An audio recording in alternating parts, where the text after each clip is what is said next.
So I'll be talking about breast cancer, and in particular, we'll just kind of go over a review. I'll be talking about the epidemiology, some risk factors, screening, staging, get into the different breast cancer subtypes, as well as some treatment here. So in 2020, cancer caused about almost 18% of all deaths in the United States. This is only second to heart disease, and specifically in those who are less than 65 years old, cancer was the most common cause of death. Breast cancer in particular is the most common cause of cancer. This accounts for 280,000 diagnoses in women and over 2,000 in men. And 1 in 8 women will be diagnosed with breast cancer in their lifetime. Particularly in Hawaii, in a year, there can be over 12,000 new cases, and it's about 72% of those cases are diagnosed in women who are over the age of 55. The incidence is higher among Japanese and Native Hawaiian women, and Native Hawaiian women have a higher mortality than Chinese, Filipino, Japanese, and other Asian women. Breast cancer is the most common cause of cancer-related death worldwide, and in the United States, it's the second to lung cancer. The good news, though, is that the death rate is declining. In Hawaii in particular, it's estimated that about 210 women will die from breast cancer in a year. So some risk factors for breast cancer include, of course, being female, although it can occur rarely in males, age over 50 years old, and then longer exposure to estrogen in someone's lifetime. So if women have their first birth at a later age, so over the age of 30, or they start menarche before age 12, menopause at a later age, so over age 55, and then certainly if you have a family history of breast cancer, that increases your risk for breast cancer as well. Some have a history of getting radiation exposure to the chest, potentially for other medical conditions, and those are at higher risk for developing breast cancer as well. And then if you have a history of some benign breast diseases like atypical ductal hyperplasia or ductal carcinoma in situ. Some risk factors, things that we can modify or change or do something about, is estrogen replacement can increase your risk for breast cancer. Estrogen and progesterone combination exposures can also increase your risk, and certainly obesity and alcohol use. I did want to touch on some genetic risk factors. We won't go over all of these included in the table, but did want to point out a couple that are more common or more commonly associated with breast cancer. So in particular, this BRCA1 and 2 mutations, this sort of became more well-known or I guess popular when Angelina Jolie had her breasts removed to prevent her from getting breast cancer. And so in a woman's lifetime, if you did have this mutation, your chance of developing breast cancer is up to 70%. It's not only associated with breast cancer, but also associated with ovarian cancers, pancreatic cancers, prostate cancers, and other less common. And then the second one I wanted to point out is this Li-Fraumeni syndrome, which is a result of a TP53 mutation. A woman's lifetime risk of developing breast cancer in this situation is up to 90%, and also associated with other tumors like brain tumors, leukemias, adrenal gland tumors as well. So if you do have this BRCA1 or 2 mutation, or you're a carrier for this mutation, we're talking to these patients about earlier screening and consideration of doing the bilateral prophylactic mastectomies, meaning preventatively removing both breasts, just because of the risk of developing breast cancer is that high. In some situations, we are also talking about doing ovarian cancer screening, pancreatic screening, and then for the males, prostate cancer screening. So what can we do to try to prevent breast cancer? Exercise. This should be bold. I should have bolded this and capitalized. So exercise 2 to 3 times a week, or 2 to 3 hours a week is the best thing you can do to try to prevent breast cancer. Other things, weight loss, so watching your diet, avoiding alcohol and smoking. And then in some situations, your doctor may recommend that you take medicines to decrease your risk for breast cancer. These are typically recommended for patients who are at particularly higher risk. So screening is a test that we can use to try to detect cancer at an earlier stage in those who do not have symptoms of breast cancer or symptoms of the cancer. In particular for breast cancer, like Dr. Masaki had mentioned, mammograms. So mammogram is an X-ray of the breast and is used most commonly for screening. You also might hear some talk about a breast MRI. So MRI is using magnets and radio waves to take pictures of the breast to detect any abnormalities. The issue with MRIs and why it's not recommended for everybody is because it can often detect abnormalities that are not cancer. So there's a higher chance that we detect something abnormal and it is a benign condition. So the benefits of screening is that it can reduce breast cancer mortality by up to 50%. Okay? We can detect breast cancers at an earlier stage. That means more likely that we'll be able to cure the breast cancer. Of course, this percentage will vary with age. The downside to doing screening is that it can provoke some anxiety, right? Getting the mammogram done, waiting for the results, and then if there is an abnormality, then having to go through the biopsy, then waiting for the results of the biopsy. So that certainly can be nerve-wracking. And then it can also lead to unnecessary biopsies. So as I had mentioned, right, we can find some things that look abnormal that are not truly cancerous. And so sometimes also with overdiagnoses. I wanted to point out in this picture, there's abnormality here in the mammogram. This is a mammogram. That's a small cancer there. And then in the second picture here, this patient has dense breasts, and it certainly could look like this is all abnormal tissue, but it's not. It's just that they have dense breasts, and there's an abnormality up here in the corner that can be very difficult to detect. So in some patients who have dense breasts, this is where we might use or recommend that breast MRI to potentially get a different picture to see if there's anything truly abnormal there. In terms of our recommendations for screening, who should get it done, so our national cancer guidelines recommend that women who are of average risk start with mammograms at the age of 40, and it's an annual mammogram once a year with breast exam. The two go together.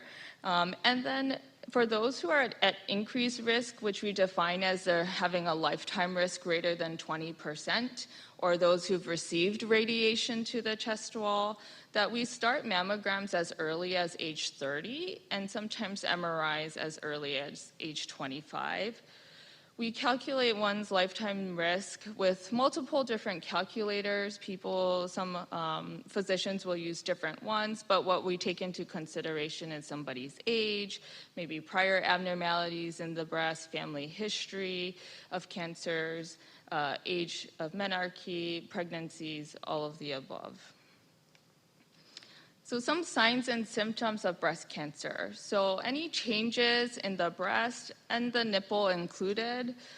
So any redness on the breast tissue or on the skin, certainly a lump in the breast or a lump even towards the axilla or under the arm could be a sign of breast cancer. You could notice just even swelling in the breast, even if you don't feel a mass there, that could be indicative of cancer.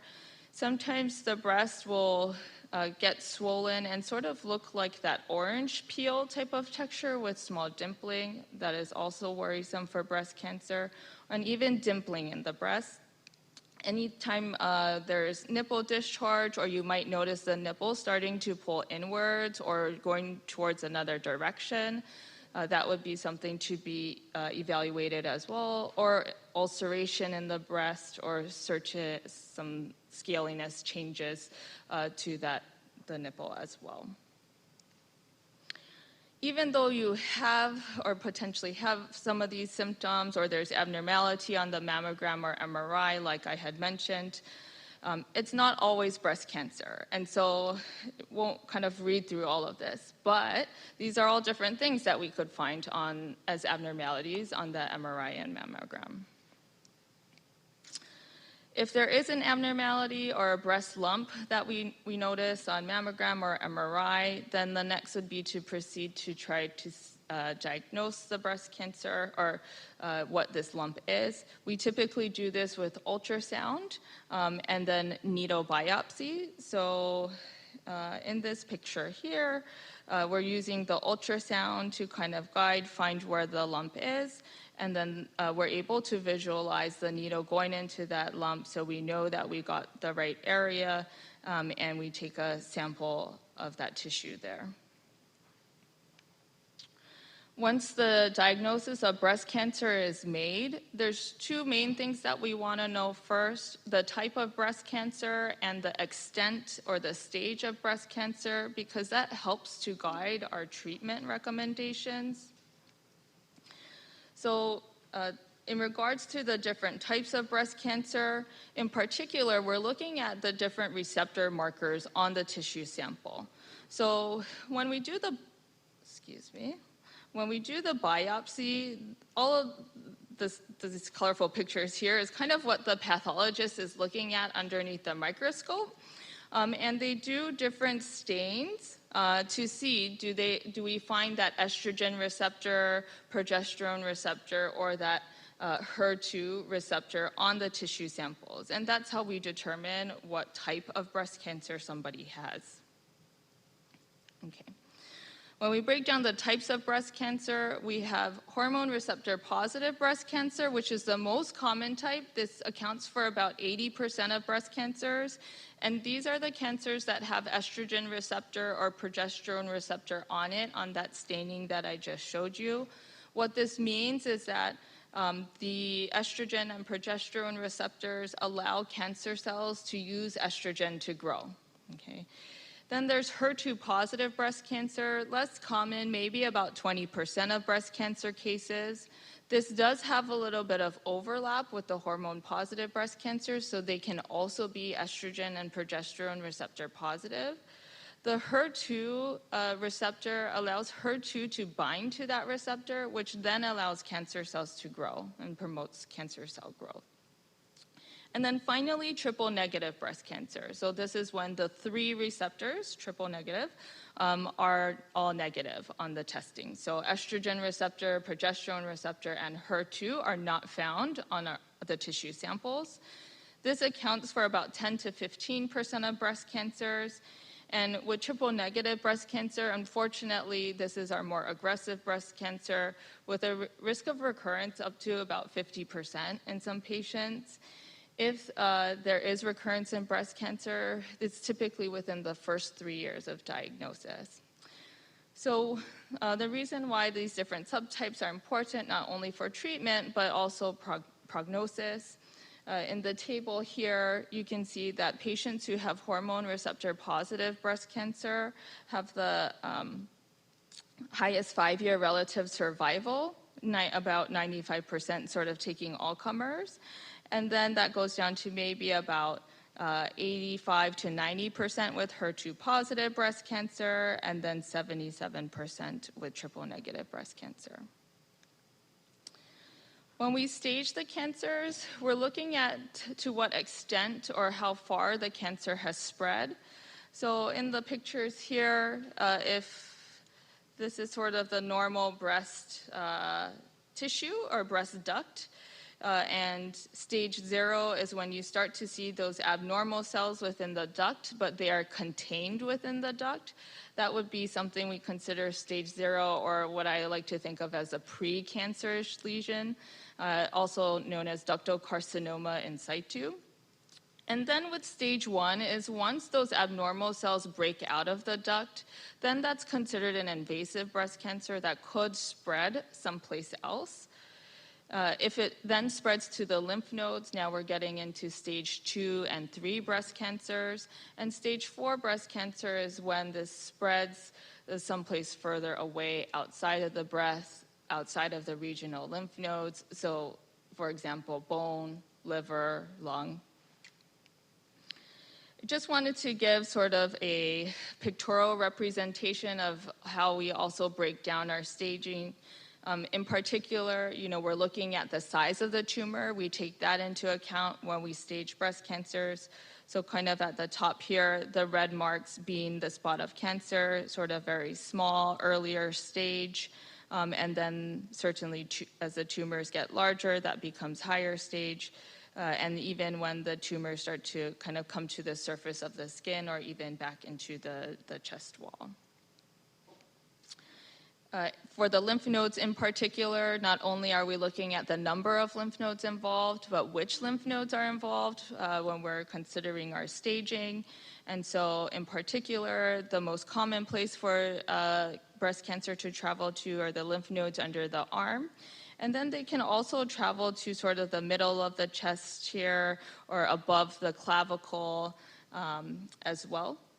And the further away it goes from the breast, the higher the stage as well. Okay. Fortunately, most patients are diagnosed with early stage breast cancers, and we can attribute a lot of that to screening, being able to detect the breast cancer sooner. And the reason why that then becomes important is that if you're diagnosed at an earlier stage, you have a higher relative survival. So if it's localized breast cancer just within the breast, the 5-year relative survival is up to 99%, which is great. If it spreads towards the lymph, or including into the lymph nodes, then that could go down to closer to about 86%. And then if it's spread outside someplace further away, that stage 4 breast cancer that I was talking about, 5-year relative survival of about 30%.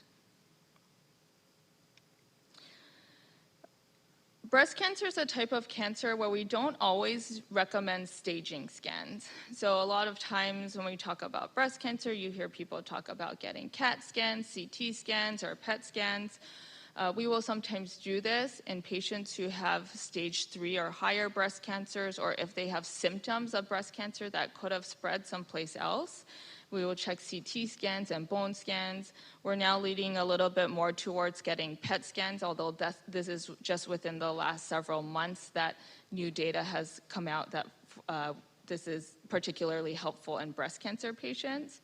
I kind of wanted to point out here that the reason we don't get staging scans for everybody who has breast cancer is because in prior studies looking at women who've had stage 1 breast cancers who got staging scans, essentially 0% had cancer that had spread someplace else further away. So the risk that you do actually have a stage 4 cancer if detected very early on mammogram is very, very low, okay? For stage 2 breast cancers, the chance that we would really find a stage 4 breast cancer is still only about 2%, so also very low. But once we hit that stage 3, then it's up to about 30%, and that's when we start to recommend doing these staging scans. So there's 2 main ways that we go about treatment for breast cancer. The first is local treatment. So these are treatments just directed to the breast or the axilla lymph nodes in that surrounding regional area. These are things like surgery and radiation, okay? So for breast surgery, there's 2 main types of approaches to the surgery. One is breast conservation or breast conserving therapy. So this is when we'll do a lumpectomy, meaning just sort of remove the mass and the tissue right around that area. and try to keep the majority of the breast tissue, whatever we can. And this has to come with radiation to the breast afterwards to try to decrease the chance of breast cancer coming back in the remaining breast tissue. And then the other approach is the mastectomy, where we are removing all of the breast tissue. Okay. The breast conserving therapy came about in trying to improve the cosmetic outcomes. And sometimes in patients who are not quite candidate for breast conserving therapy initially, we might recommend treatment prior to surgery to try to get cancers to shrink down to make it more possible that we can do this breast conserving therapy with a lumpectomy rather than having to remove all of the breast tissue. In addition to addressing the breast and removing the cancer in the breast, because breast cancer can commonly travel to the lymph nodes under the arm, we are frequently recommending that we check the lymph nodes under the arm at the time of surgery as well. This is typically called the sentinel lymph nodes. This is based on the fact that tumor cells are typically migrating away from the primary tumor site to a few lymph nodes before traveling to all of the lymph nodes. And so by targeting first the lymph nodes that the cancer is most likely to go to, we might be able to save or minimize the amount of surgery that someone needs. So what happens in this situation is that the surgeon will inject dye around the tumor in the breast. That dye will travel to a few lymph nodes, or the first lymph nodes that the dye travels to are likely the lymph nodes that the cancer will travel to first. The surgeon's able to detect those specific lymph nodes intraoperatively, remove those lymph nodes, and then we can take a look under the microscope to see if those lymph nodes are involved with cancer or not. And then radiation is a second form of local therapy. So most patients will be recommended to get radiation. In general, these are typically the patients who have the lumpectomy, so the breast conserving type of surgery. And if cancer has gone to the lymph nodes under the arm, then radiation will likely be recommended. This is to decrease the risk of breast cancer coming back in the breast and in the lymph nodes in the surrounding area as well, and can reduce the risk of death from breast cancer by about 1/6, reduce the chance of breast cancer coming back in the breast by about half. Typically, radiation is given over 5 to 6 weeks, Monday through Friday. You do get the holidays and Saturday and Sunday off. But it is a relatively quick treatment, even though it does require you to go in, during the weekdays. And even though the standard is 5 to 6 weeks, we're doing a lot of clinical trials now looking at trying to decrease the amount of radiation or the amount of radiation that we give over the 5 to 6 weeks. So in some situations, narrowing that down to sort of a week's course of radiation or even 2 weeks. Sometimes even looking at giving radiation twice a day to shorten this time frame. Side effects with radiation, I typically tell patients, are similar to getting a bad sunburn. So skin irritation, the redness, the peeling, dryness of the skin, peeling of the skin you get after you have a sunburn. Sometimes in really more extreme situations, you might get some blistering or the skin to sort of open as well. And then radiation can also cause fatigue. So, having to take a nap later in the day or just getting sort of worn out by the end of the day. And then in particular, side effects to other areas in the body. So in this picture, you can see that sort of blue area here would be the radiation field where they try to radiate all of the breast tissue. You can tell that, the heart and lung, at least on the left side, may in some situations, be included in that field and how they direct the beams. The radiation oncologists obviously try to limit the amount of exposure of radiation to the good, healthy tissue around the breast, but sometimes, just based on anatomy, this is what happens. And so there can be some toxicities to the lung, so pneumonitis, inflammation of the lung, and some toxicity to the heart as well. Then the second form of therapy for breast cancer is systemic therapy. So we know that breast cancer, unfortunately, is a cancer that could spread someplace else, right? A breast cancer cell could break off the tumor in the breast, get into the lymphatic system, or get into the bloodstream and travel someplace else, like bone, liver, lung. In that situation, the tumor cell could sort of set up shop. It could continue to grow over time. And if it grows to the point where it becomes a problem, that's what makes it that stage 4 breast cancer. Stage 4 breast cancers, although treatable, are not something we think we can cure in 2023. And so a situation we would really want to avoid. So if you can imagine, surgery and radiation address the tumor cells in the breast and in the lymph nodes in the surrounding area, but won't address maybe a spot of cancer cell that might have traveled already someplace else, right?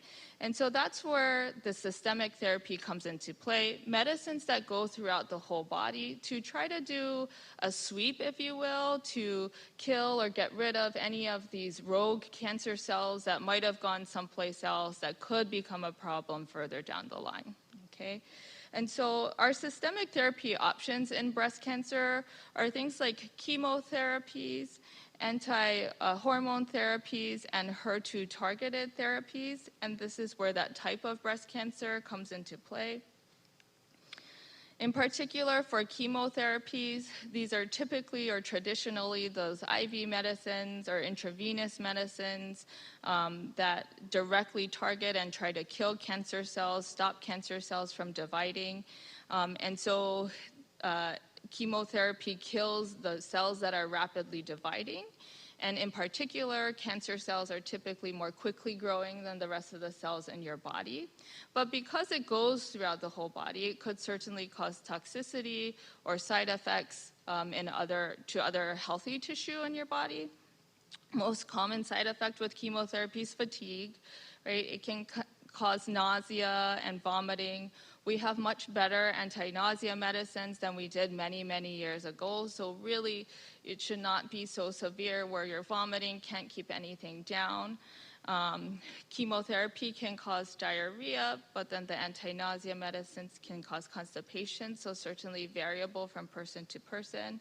We have to watch your blood counts because chemotherapy can cause bone marrow suppression. Bone marrow is where your blood cells, your red blood cells, white blood cells, and platelets are all made. And so all of those cells can go down while you're undergoing chemotherapy. Patients can also get mouth sores, change of taste, and so their appetite may not be as robust. Certainly hair loss. Hair cells are more quickly growing than the rest of the cells in your body, and so that's why chemotherapy can cause the hair to fall out. Neuropathy or damage to the nerves, so numbness, tingling in the hands and feet, and some of that could be permanent going forward. And then some of our chemotherapies can cause damage to the heart, how well the heart is pumping, and rarely secondary cancers, so other like leukemias. Anti-hormone therapies work by decreasing estrogen or blocking estrogen to try to prevent estrogen from getting to the cancer cells. So in particular, for those hormone receptor positive breast cancers that use or can use estrogen to grow, I tell patients, think of estrogen like gasoline and cancer's the car. You give the car gas, the car can go. So you give the cancer estrogen, the cancer can grow. You take away the gas, the car can't go, right? So we take away the estrogen to try to prevent the breast cancer from growing. In some situations, blocking estrogen or trying to sort of close that gas cap. It's much more complicated than that, so maybe more like a hybrid vehicle, but this is just to kind of give you an idea. So side effects from these types of medicines are similar to going through menopause. Okay, so these are things like hot flashes, joint aches, mood swings, vaginal dryness, all the lovely things as women have to look forward to or have gone through. And then over time, a decrease in bone density, so osteoporosis. By lowering estrogen, we can kind of contribute to that by lowering it a little bit more. And then in some situations, some medicines can increase risk for blood clots or endometrial cancer. The HER2-targeted therapies are specific for HER2-positive breast cancer. Like I had mentioned, that HER2 receptor allows cancer cells to grow. And so we purposefully are trying to block those HER2 receptors with our medicines to try to prevent the cancer cells from growing that way. Typically, these medicines are tolerated pretty well. More common side effects are things like diarrhea or a little bit of nausea. In particular, we're watching how well the heart pumps. It could cause what's a cardiomyopathy, or the heart not to pump 100%, so heart failure. The fortunate thing about this type of heart failure is that it is typically reversible. So we stop the medicines, put you on some medicines to help the heart pump better, and typically we are able to get the heart function to return. Sorry, this is an extra slide here. Okay, so putting this all together, the surgery, radiation, and systemic therapies for treatment for breast cancer. For hormone receptor positive breast cancers, just in general, without going into too much detail, we're typically proceeding with surgery first. We may consider chemotherapy, although not all patients are recommended to get chemotherapy. We are able now to get a better idea of which patients really benefit from chemotherapy or not by looking at sort of 21 different characteristics of someone's tumor. We send that to the mainland, and they give us a report back, and we're able to determine and actually have limited now the amount of patients that we really recommend chemotherapy to. This is typically followed by radiation and then those anti-hormone therapies that I had mentioned for 5 to 10 years, depending on the stage of cancer that you had. And for localized hormone receptor positive breast cancer, the prognosis or 5-year relative survival is pretty good, 90 to 100%. For HER2 receptor positive breast cancers, this is where you might start to see that some physicians recommend chemotherapy or treatments prior to surgery. And this is depending on sort of the size of the cancer and whether it's involving the lymph nodes. In any case, surgery and typically chemotherapy plus HER2 targeted medicines are recommended, and then radiation as well, potentially radiation as well. And then for triple-negative breast cancers, we are much more commonly recommending chemotherapy first, followed by surgery, and then potentially radiation. And this is because we don't have our other targeted therapies, like the hormone therapies and HER2-targeted therapies that we can use to try to prevent cancer from coming back. So just some other things to think about when treating somebody with breast cancer. We always want to think about genetics, whether they're at higher risk for developing that breast cancer because of genetic conditions or for their family members. And so we're almost testing almost all breast cancer patients at this point, but not quite, but it is expanding. So young women, if they have triple-negative breast cancer or have a history of multiple breast cancers, depending on their family history, and then certainly if you're male. And then finally, fertility. So in young women, especially for hormone receptor positive breast cancers, we're having to suppress the hormones while they're of childbearing age. And if you can imagine, if we're recommending suppressing hormones for up to 10 years, this could now put them into an age where they're no longer able to have children. So we have to take some of these things into consideration. After treatment, surveillance, typically your medical oncologist may recommend you coming in to see them 1 to 4 times a year, typically right after the diagnosis more frequently, and that can get spaced out over time. And then recommending mammograms once a year. Just wanted to sort of briefly talk about stage 4 metastatic breast cancers. The overall survival for those with metastatic breast cancer is slightly over 3 years, although this is variable dependent on the type of breast cancer that you have. 5-year relative survival is kind of listed here. Hormone receptor positive breast cancer and now HER2 receptor positive breast cancers have a higher 5-year survival than the triple negative breast cancers. And this is based on just development and improvement in our medications, new HER2 targeted therapies that have come out that really have changed the landscape here. HER2 positive breast cancers, typically we were worried had a worse prognosis, but now almost better than the hormone receptor positive breast cancer patients. Like I had mentioned before, the goal of treatment here is to prolong survival, alleviate any symptoms someone might have from metastatic breast cancer, try to maintain quality of life despite the treatments that we are recommending.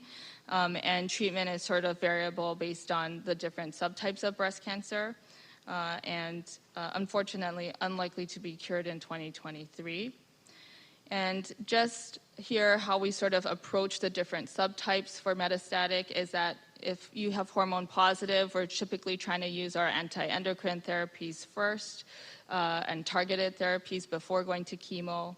HER2 positive breast cancer, using those HER2 targeted therapies before going to chemo. And then for triple negative, we have our chemotherapies.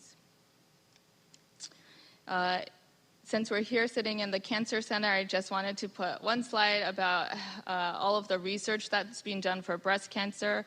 There are a lot of new novel therapies coming out, targeted therapies that we can use, really trying to limit those toxicities that I had talked about with the chemotherapy, being smarter about how we deliver drug and how we can just target cancer cells rather than side effects going to, or toxicity going to good healthy cells as well. In particular, this picture here is a protein which is carrying with it a cytotoxic drug or a chemotherapy, essentially. This is a sort of new targeted way that we can deliver chemo, where this antibody binds to a specific receptor on the tumor cell. It goes into the tumor cell and then releases the chemotherapy. So specifically delivering the chemo to the tumor cells rather than chemotherapy just floating throughout our blood vessels and going to other good healthy cells. So in summary, please get your screening mammograms done. They help to reduce the deaths from breast cancer. Not all breast cancers are the same, and cancer is becoming more individualized in terms of our treatment. And exercise is the best thing you can do to try to prevent breast cancer. Thank you.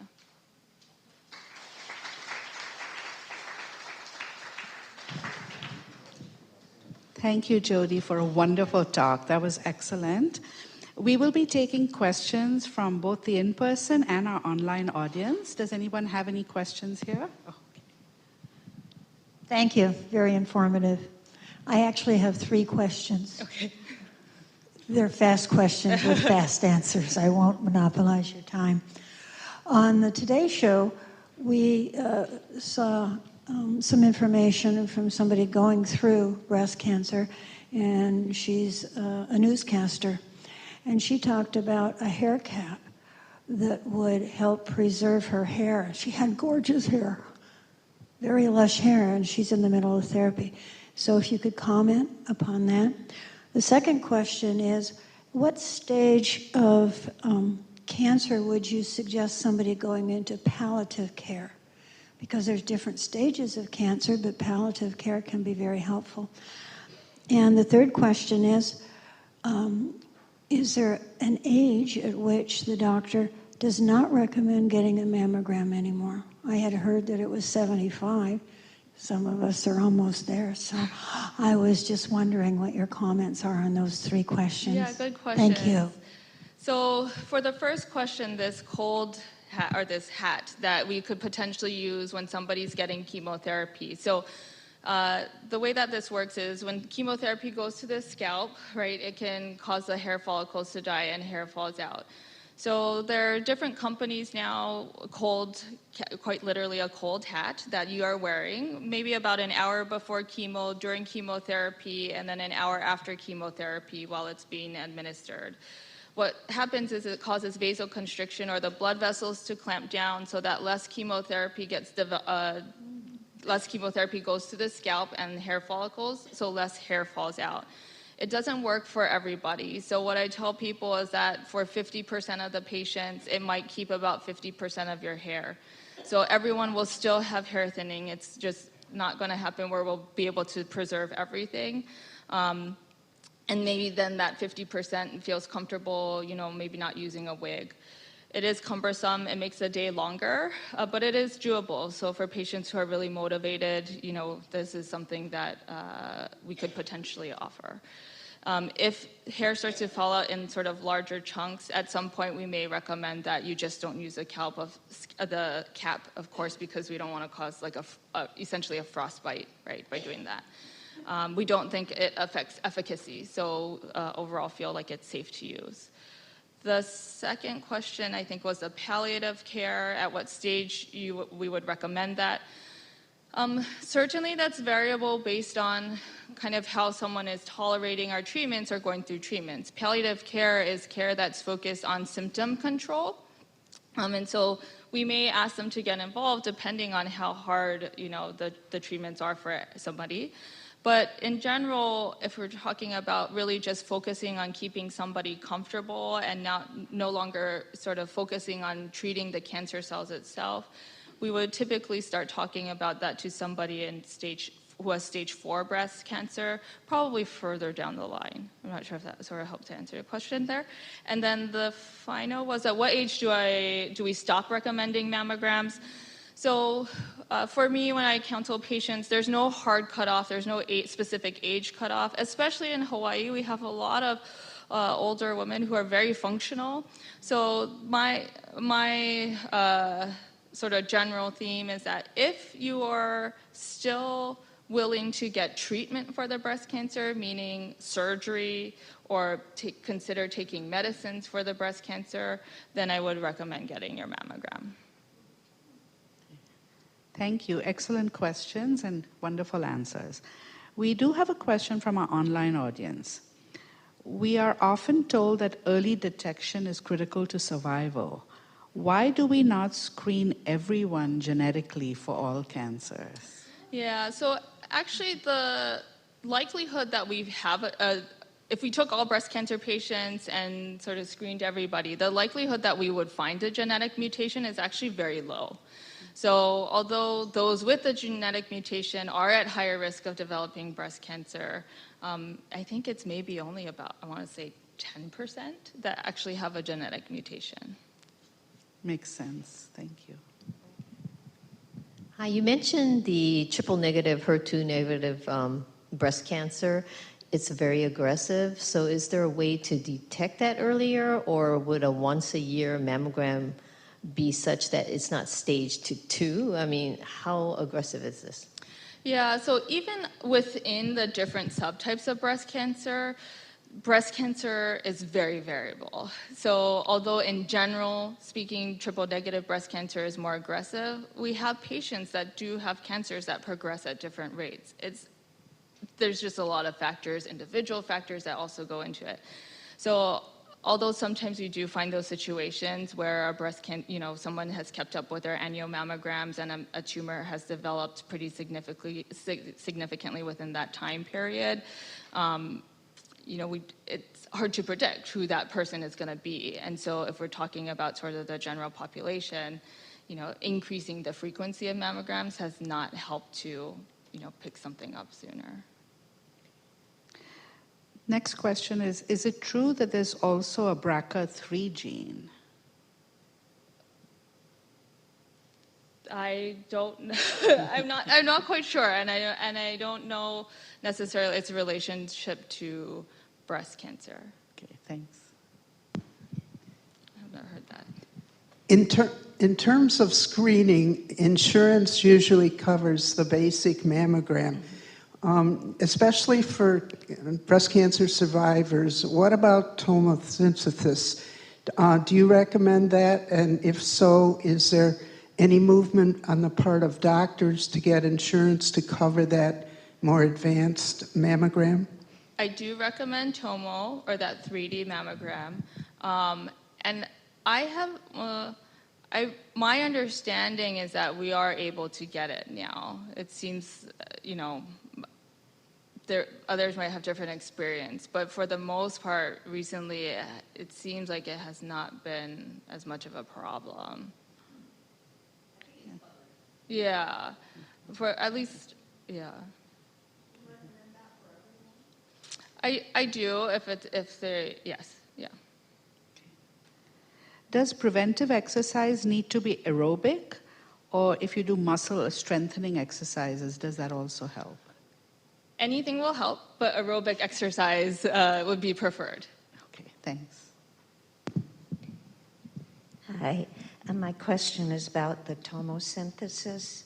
I have that every year for my mammogram, and it is a higher level of radiation.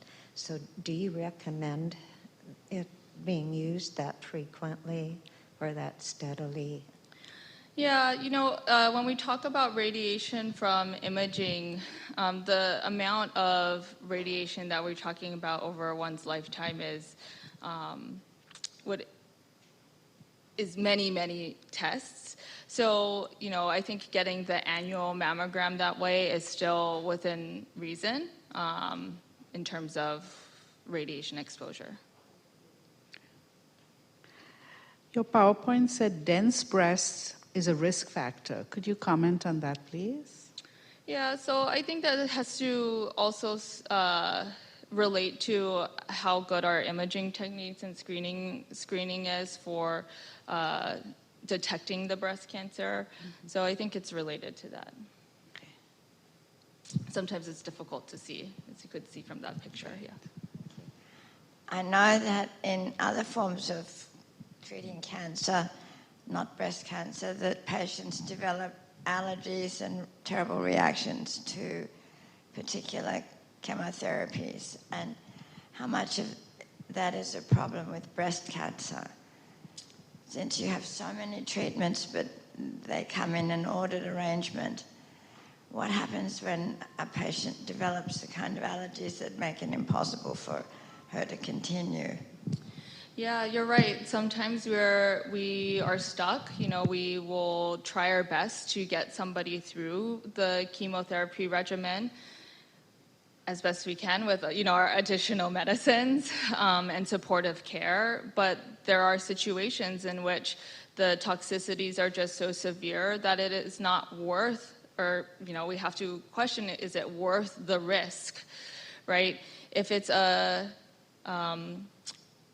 early stage curative breast cancer, we recommend these treatments to try to decrease the chance of cancer coming back. But in the very end, we don't know what is that extra dose going to really do for the patient, right? So it's a difficult discussion and decision, but absolutely sometimes, our hands are tied, and it's just, as a medical oncologist, I feel like, it's not worth risking further damage and long-term side effects. I'm sure those are very difficult decisions to make, yeah. There's a question about additional screening or diagnostic modalities. Like any other types? Yeah. So really, mammogram is the standard for screening. Sometimes we'll add in the MRI, but those are kind of the main ones. The ultrasound, we really rarely use, and I wouldn't recommend it as its own screening method by itself, but it comes into play if we find an abnormality on the mammogram or MRI. Thank you, Doctor. About the fertility question, birth control pill continuation, how long it is risk factor? How much it is risk factor for taking birth control or something, hormone therapies? For young girl, adult, that. Right. So breast or oral contraceptive pills, birth control in particular, there may be a small increased risk for breast cancer. But in general, depending on how you're using it, it has its place. And so the risk is relatively low. And so I wouldn't recommend it, or, recommend the risk of breast cancer being the specific reason why you wouldn't use it. Hormone replacement therapy, of course, the longer you use it is, the higher the risk of developing breast cancer. I can't tell you specifically, the numbers, 1 year, 2 years, et cetera. I just don't have that off the top of my head, but certainly the longer you use it, the higher the risk. So if it was something that maybe you really needed to take and we were thinking about it, using it as a temporary thing, like, okay, we're going to set it at 2 years or 3 years, that would be the appropriate use rather than sort of the rest of your life.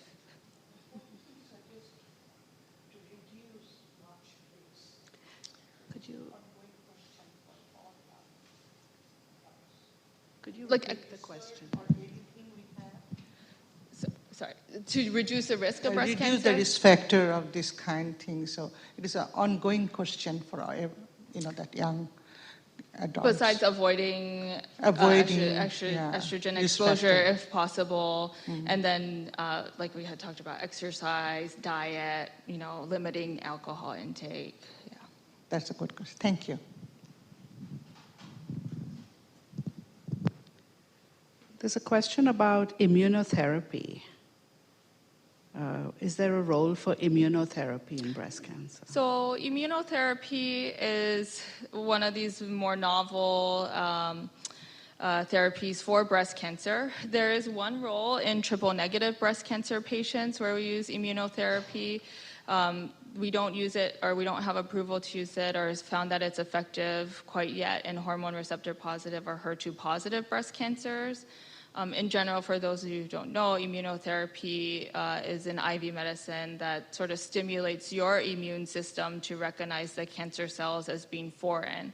So instead of being directly toxic to the cancer cells, it's trying to get your immune system to recognize it as something that it should take care of or get rid of itself. Kind of like if it were a bacteria, your immune system recognizes the bacteria is not supposed to be there, so it goes and attacks the bacteria. Cancer has a way of sort of wearing an invisibility cloak and telling your immune system, no, leave me here, I'm supposed to be here, don't touch me. And so this immunotherapy tries to sort of take that cloak off and have your immune system kind of always be on surveillance to kill those cells should they pop up. Okay. Any more questions from in-person? If not, there's one last one here. In relation to dense breast, are there any additional imaging modalities that you recommend? So in someone with dense breast, that's where we're more often recommending to do that MRI. Okay, great. Any other questions? I don't have any more from the online audience. Jodi, thank you so much. That was really wonderful. Very important topic. Mostly ladies here in the audience, so all of us need to remember to do all those healthy lifestyle habits and then also get our mammograms on a regular basis.